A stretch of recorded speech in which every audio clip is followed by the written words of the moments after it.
This is Erwin Karl, and I have on the phone Avery Stempel from Collar City Mushrooms, also involved in New Yorkers for Mental Health Alternatives, and several other organizations that are working in the area of entheogens.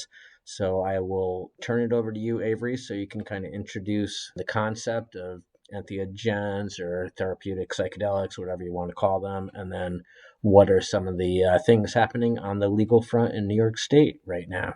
Member of New York Psilocybin Action Committee and the co-president of New Yorkers for Mental Health Alternatives.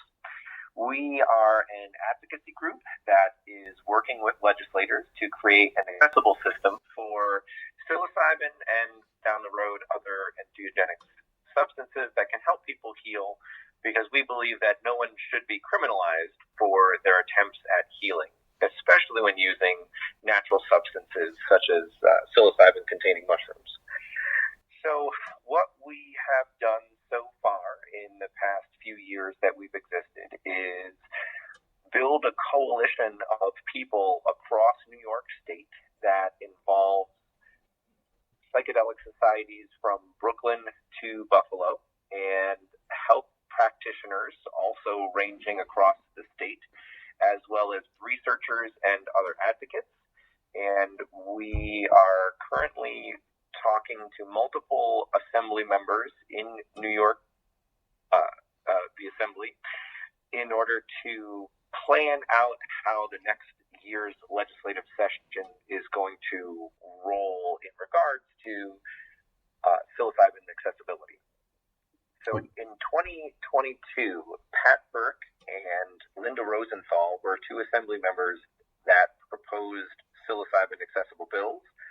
Linda Rosenthal proposed a decriminalization bill, and Pat Burke proposed a therapeutic medical bill. Mm-hmm. They were the two sponsors on those bills, and so they didn't go anywhere whatsoever. We put together a symposium that is viewable still on YouTube through the Sanctuary for Independent Media that had lawyers, researchers, therapists, and folks that you can still watch. And it was the first statewide above-board symposium for psilocybin access. And both Pat Burke and Linda Rosenthal participated in that. Okay, and I just wanted to interject quickly. Is Linda Rosenthal is from New York City, I believe, and is Pat Burke from Buffalo? So you have both sides of the state kind of represented? That's correct, yes. Yep. Oh, great. Okay. Yep. And sure. And so out of that symposium, the NIPAC, which is the New York Psilocybin Action Committee, grew. And so people that attended the symposium said, well, how can we get involved? And we kind of scratched our heads and we're like, well, there really isn't anything happening already, and so let's create something. And so we have been meeting monthly at our farm in Troy, and also incorporating a Zoom component so people can join from afar. And we then spent a full week at the Capitol this past legislative session. We've been meeting with legislators in their offices. And this past legislative session, the two bills that were reintroduced, Pat Burke's, I think, almost had 50 sponsors, and Linda Rosenthal almost a dozen. So with the constant attention that we have been giving to this issue, and kind of shaking our tambourines down at the Capitol, people are now looking at the fact that this is a medicine that or a substance that people should have access to, and it's effective in treating a variety of different things, from post-traumatic stress disorder, anxiety, depression, to cluster headaches, and even irritable bowel syndrome. And so legislators are very open to creating a system, and what we found was, that the assembly leadership just didn't see the two bills that were proposed as viable bills that would pass, and so they did reach out and have asked us to look at how we can modify what has been proposed into a bill that would have more traction to pass.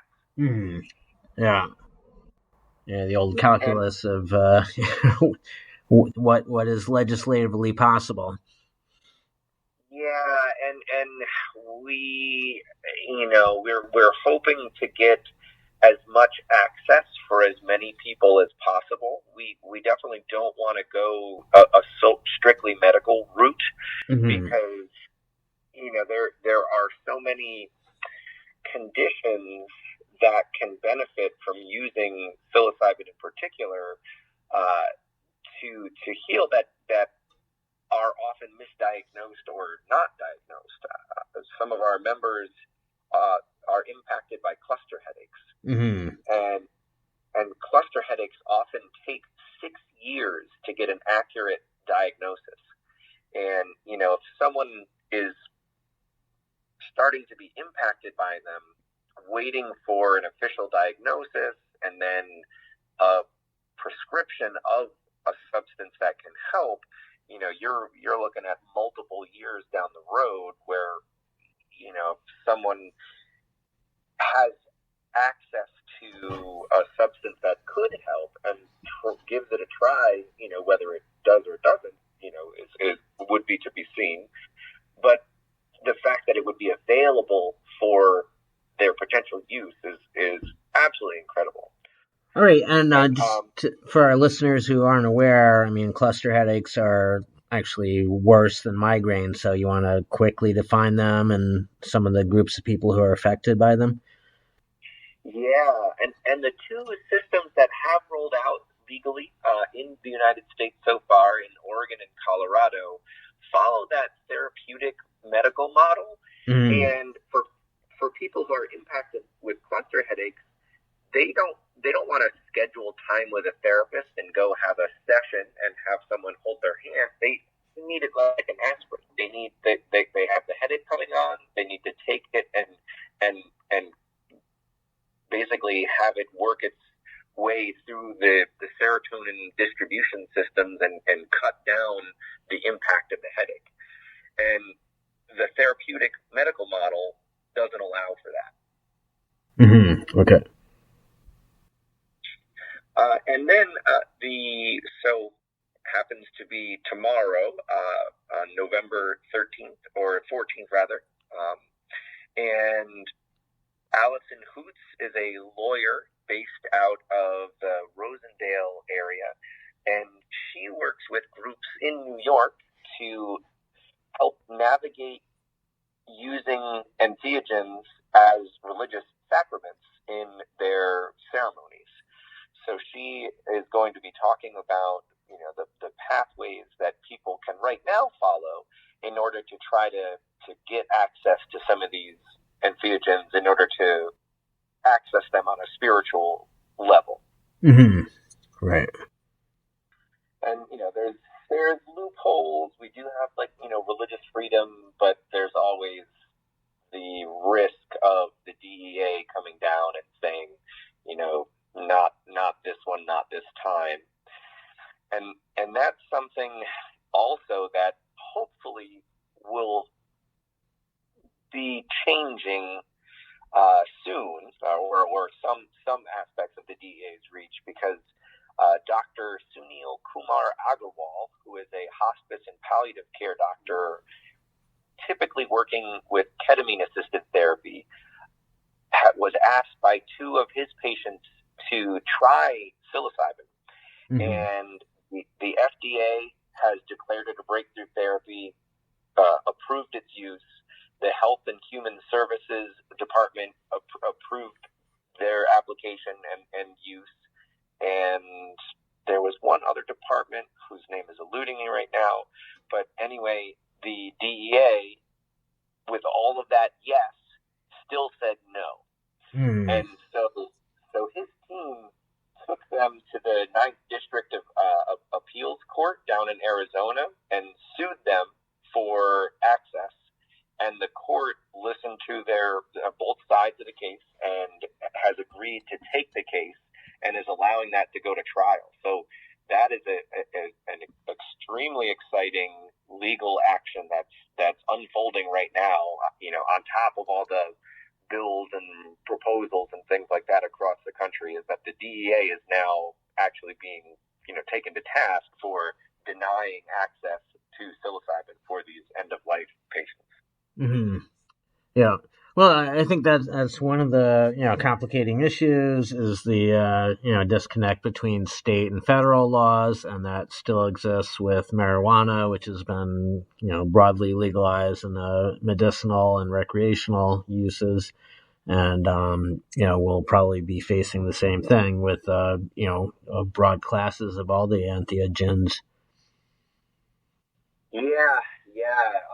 Unfortunately, that is the case. I mean, at the federal level, though, there are many legislators that are working to approve access for psychedelic-assisted therapy, specifically because of its efficacy in treating PTSD with veterans. Mm-hmm. And the VA hospital system is looking into how to train therapists and doctors in all of the VA system across the country in order to roll out psychedelic-assisted therapy, acknowledging that its imminent rescheduling is closer than, I think most people really have a finger on. Mm-hmm. Yeah. Well, I think, in terms of, I hate to be a political pundit, but, bipartisan support is important. And, so many of the conditions that could be helped with many of the psychedelics, from PTSD, depression, probably the cluster headaches included, affect veterans. And that's where, people who you'd say are rightward leaning or Republicans get interested, whereas, more spiritual or compassionate means would probably appeal just to the, leftward leaning or Democrat type. So I think because class of conditions that can be affected impact so many veterans, I think that might be part of the pathway to getting some of these legal issues resolved. Well, and that is 100% what we've heard talking to legislators and looking at where legislation is moving forward across the country. I mean, and I'm talking, I think there are actually only 15 states that do not have a psilocybin bill currently being evaluated. And the states that do are like Idaho, Utah, Nevada, typically very red states, and the southern states. And it is all because of the possibility for helping our country's heroes, because right now people are going overseas or underground in order to heal from the traumas that they've experienced. And we should not be forcing our heroes to feel like criminals in order to feel better. And that's the real tragedy of the system right now. It's really horrible. And how can you reconcile that with, like, the spiritual experience and the compassion and empathy that is generated often with some of these consuming some of these entheogens? It's like, these soldiers who have gone through these horribly traumatic experiences, are experiencing these beautiful healing and also, building empathy and compassion, but then they feel like criminals. And people who are working in the therapeutic, I mean, there are hundreds of people nationwide who are therapists, psychotherapists, or other type of practitioners who are licensed and concerned about their professional, status that are doing this now. So yeah, well, absolutely. And I mean, one of the reasons, and I'm not a doctor, I'm not a pharmacist, I'm not a therapist, I've had none of those trainings myself, but having owned and operated a mushroom farm, many people come in with their stories and their experiences hoping to get access to the entheogenic neuroplastic encouraging mushrooms. And, unfortunately, I can't grow them. I don't want to risk my operation, my livelihood, but the painful stories that people have shared and the, near pleading that they are presenting me with is just heart-wrenching. and I want to help. I want to be able to help. And so one of the things that I've really gotten hope from is through holding these meetings, we've now started attracting doctors, nurses, hospice chaplains, and therapists, and they're coming to these meetings and having had experiences with their own healing using these medicines, and they're able to interact with people who are also searching for those things. And I'm, not saying anything is coming at, no one's consuming anything but the tea that we serve at our farm, which has, shiitake, lion's mane, turkey tail, and reishi. Those are the mushrooms that we serve. But it's really great to see in the room people who have those healing backgrounds and have been healed by these medicines interacting with people who are searching, and they're getting the hope from that experience. So. Okay, yeah. Since you mentioned your business, I did want to mention Collar City Mushrooms, because in addition to cultivating delicious culinary mushrooms, your entire enterprise is also embracing dinners and community involving music and poetry. But from your perspective as somebody who knows about cultivation, and you are growing, incredible culinaries in a former car dealership, I believe, right? But what's the best pathway? I mean, New York kind of really fumbled the whole thing with medical and recreational marijuana by making it expensive and over regulating it. So for different entheogens, I mean, probably one of the earliest ones will of course be psilocybin, which is incredibly easy to grow. But do you see like licensed grow operations, or is there some kind of hybrid where people who have needs would be able to grow their own? What are some of the options, and what do you think are some of the best pathways for making it available, since it is, like cannabis, it grows all over the world and a lot of the strains grow fairly easily. So what's the best way, you think, as a pathway to getting it once it's legally facilitated?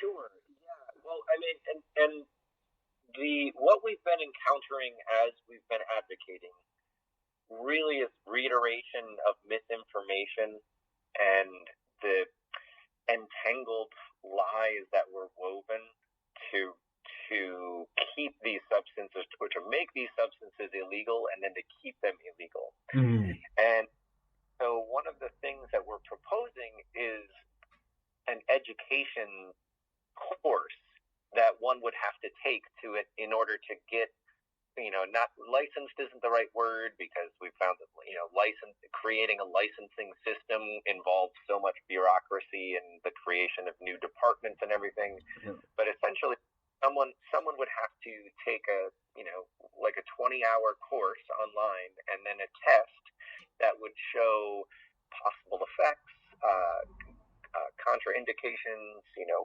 what to expect, and then they would be better informed about what would happen when you consume some of these medicines. So it's, people aren't just going into it blind and saying, oh, it's decriminalized, let me go grab, get some and see what happens. It's like, there's some import, because it's, it is potentially life-changing experiences that these substances offer. And it's, that is something that is, people should be prepared for.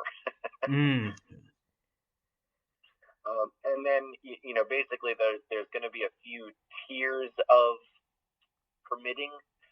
So, one being a facilitator license, so people could then lead other people through experiences. Because right now it is happening, but there's no regulation and there's no way to report people who aren't doing it in a safe way or a way that makes people feel like they're having a good experience. Mm-hmm. And, you know, if we bring it above board and we make it so that there's some oversight, and it could even just be public oversight, like a Yelp degree, Avery only gets 2 stars, don't go to him for this experience.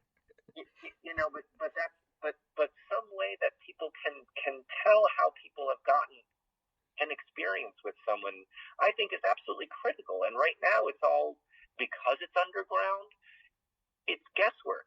And with something as powerful as these mind-altering medicines, can be, you don't want to leave that up to chance. Mm-hmm. Yeah. And then there will be licensed cultivators and distributors, but also, once you take that safety course, essentially, we're hoping to that they allow for growth at home, so that you can grow and gift your own medicine, obviously without making, you can't charge for it, but you can share your product and be able to, if depending on the tier of your license, you got your CDL, or I got my Class B, or whatever, whatever the wording is going to be, it's going to be, oh, well, I can just take this myself, or, me and my 3 buddies are going to go sit around a fire, and, I feel safe in knowing what I could potentially anticipate, and, having a toolbox filled with suggestions in case things go awry. Mm-hmm. And it is like, these medicines are very powerful, and sometimes you load the train with coal and you set that fire and it goes down the track, and suddenly you realize, oh, this isn't the track I wanted to be on. It's kind of hard to stop the train when it's going. But that being said, many of the benefits can be realized through microdosing, which is very different from a perceptual or, psychedelic, which is a poor choice of terms, perhaps. But, many of the benefits for like everything from addiction and depression to PTSD, end of life issues can all be achieved by microdosing, which doesn't really give rise to potential for like, what people used to call a bad trip, which was more like poor identification and, poor setting back in the 60s and 70s. So. Yeah, absolutely. And that's something that, we actually heard over and over again while we were at the Capitol with staffers going, oh, well, I'm microdosing right now. So, and people function, it's not, like you said, it's a a perceptual amount. And so it's kind of working like a defrag process on your computer. It's sorting the files in the background while you're running things. Right. And that is, it is an absolutely potentially effective way to incorporate those medicines in your well-care routine and help you, see the colors a little bit brighter and, interact in a little bit better way, and help you fight through those rumination cycles, which are often the cause of depression. I have used the analogy of basically a record. I know most kids these days don't know what a record is, but the needle going around the vinyl, and you get stuck in a track, and you just repeat that thought pattern. Well, psilocybin can pour fresh wax down on the record and allow the needle to cut a new track and progress along the record. And so, that's something that is hopeful for using these medicines, whether at a microdose level or a macrodose level.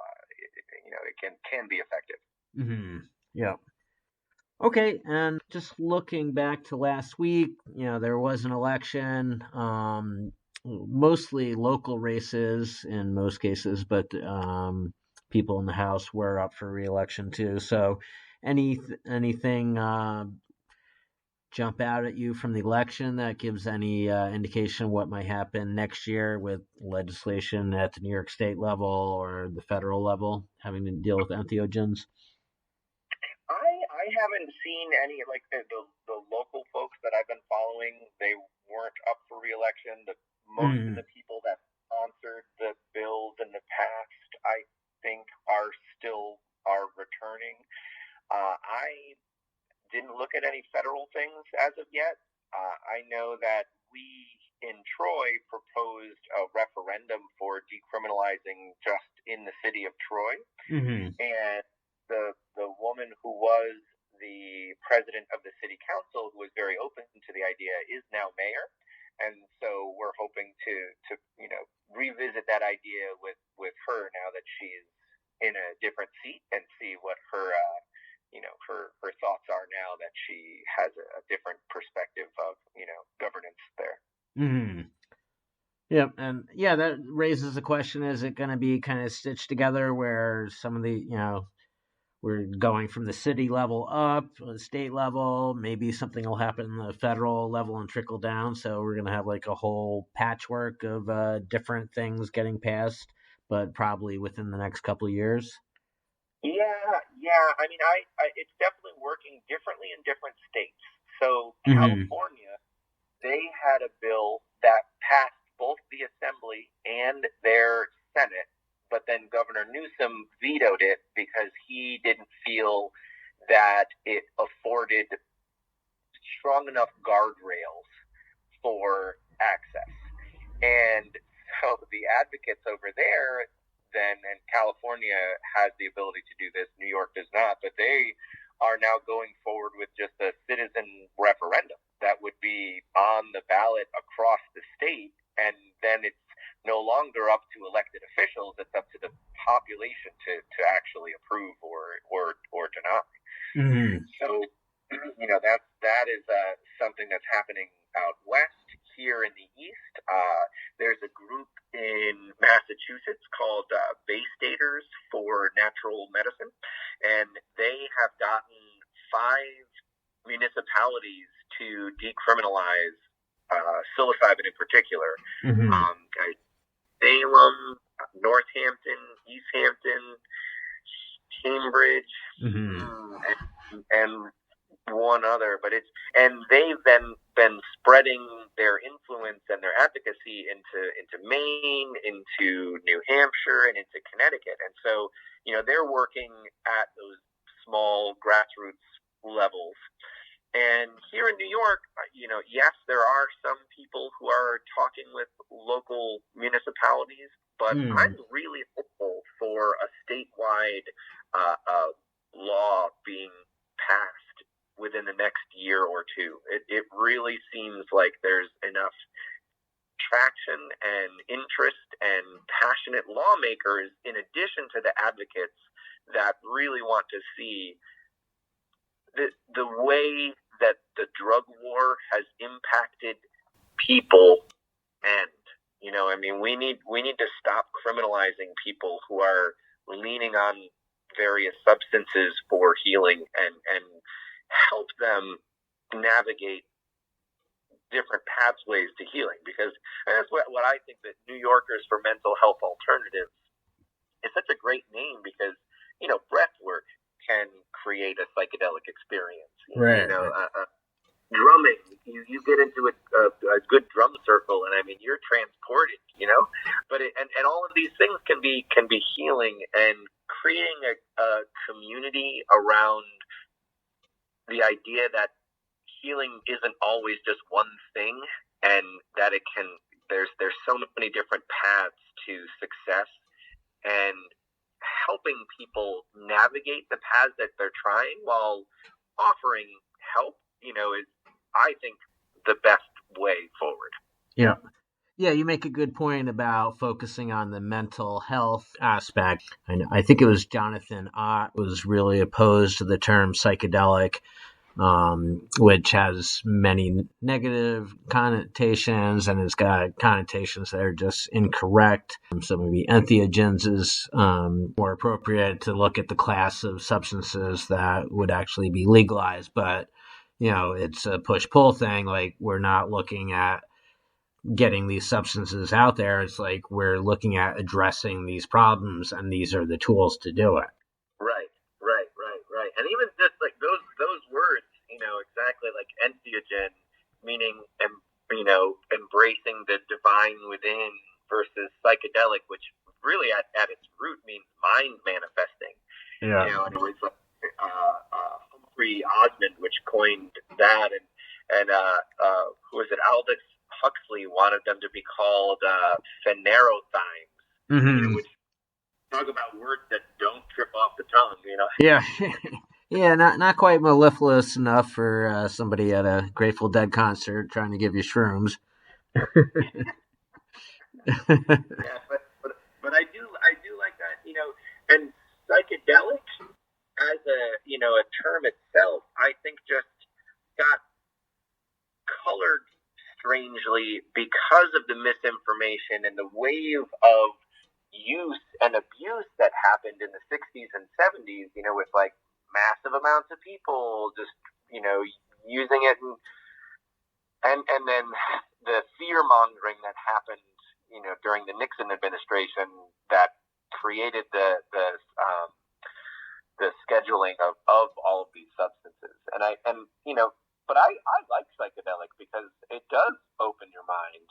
Mm-hmm. But at the same time, I like entheogen too because, I've had some very strong spiritual experiences on them, and, truly, and that's, you mentioned the farm hosts poetry and stuff. I've been a poet for 20 plus years, and I feel like some of my best pieces have been written following strong entheogenic or psychedelic experiences, because it allows those veils to be pulled back and encourages that creativity and really allows you to look at things in different lights.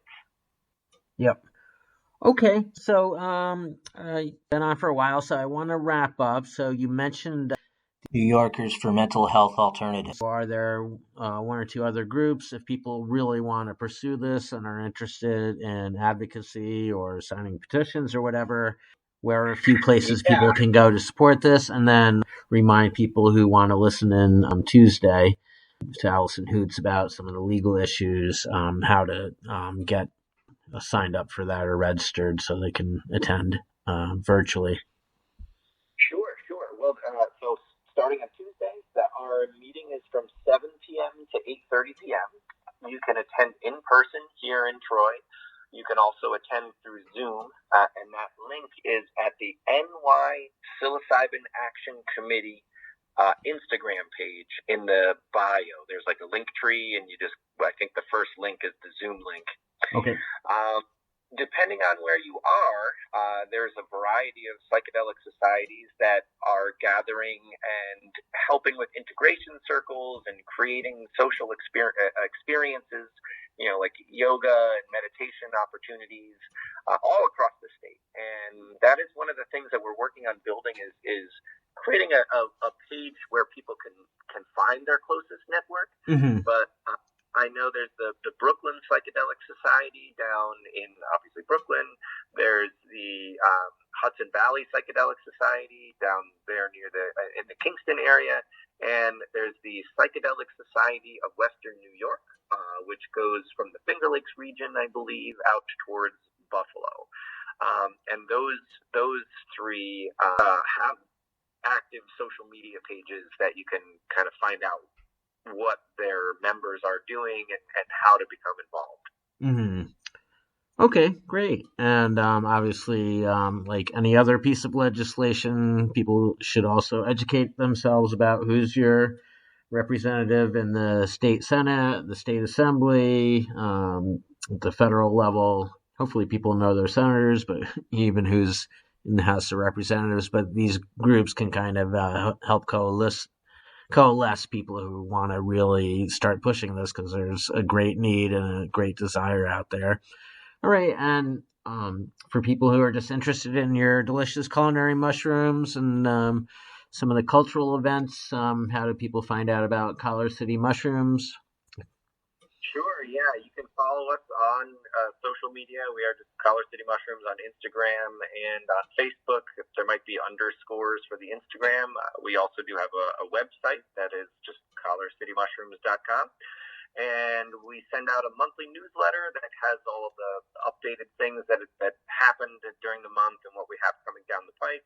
And just stop in the farm. We are open Wednesdays through Sundays, and we have fresh mushrooms and more, grow supplies, a variety of other people's products. We do carry catskill fungi tinctures. Yep, another good product. Yep. Yeah, and like just today we had a poetry reading. Yesterday we had an art opening. So we love to get people in the farm and kind of surrounded by mushrooms and immersed in the experience. So that is something that we're really showcasing is how powerful just all mushrooms can be from an appreciation perspective. So not only through consuming them, but mushrooms are pretty. They're beautiful, and they grow so incredibly. And watching them unfold is just a wonderful pastime. Mm-hmm. Okay, well, again, Avery Stempel, Collar City Mushrooms, and many other initiatives. Thank you so much for your time. It's been a pleasure talking to you.